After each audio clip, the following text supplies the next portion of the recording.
Salut à tous, on se retrouve pour une première vidéo. Aujourd'hui, on va démontrer que Sn++ de R est un ouvert de Sn de R. Donc pour ça, on se donne A, une matrice définie, symétrique, positive, et on va noter lambda sa plus petite valeur propre. On munit aussi Sn de R de la norme n, définie de la façon suivante. Vous pourrez montrer que c'est une norme en exercice si vous voulez.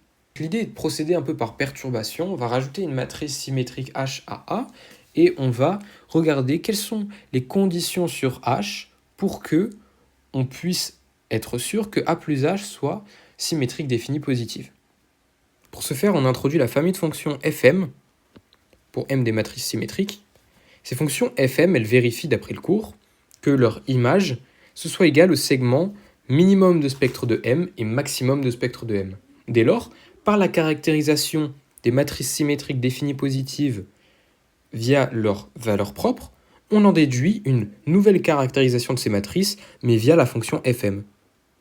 Maintenant que ça c'est fait, on s'intéresse donc à fs. Fs, c'est f de a plus fh, parce que le produit scalaire est linéaire à gauche. Ensuite, fa, on peut le minorer par la plus petite des valeurs propres, d'après cette propriété-là.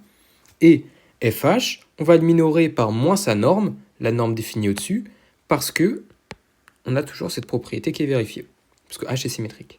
Dès lors, dès qu'on a que la norme de h est inférieure stricte à lambda, on sait que fs est strictement positive, et donc que s est définie positive. Voilà, c'était tout pour cet exercice. Sachez que la correction est disponible, pour ceux qui le veulent, dans ma bio, dans un drive. Je propose aussi des cours de maths pour les personnes intéressées, donc n'hésitez pas à m'envoyer un message pour qu'on puisse se mettre d'accord et tout et tout. Sur ce, à la prochaine!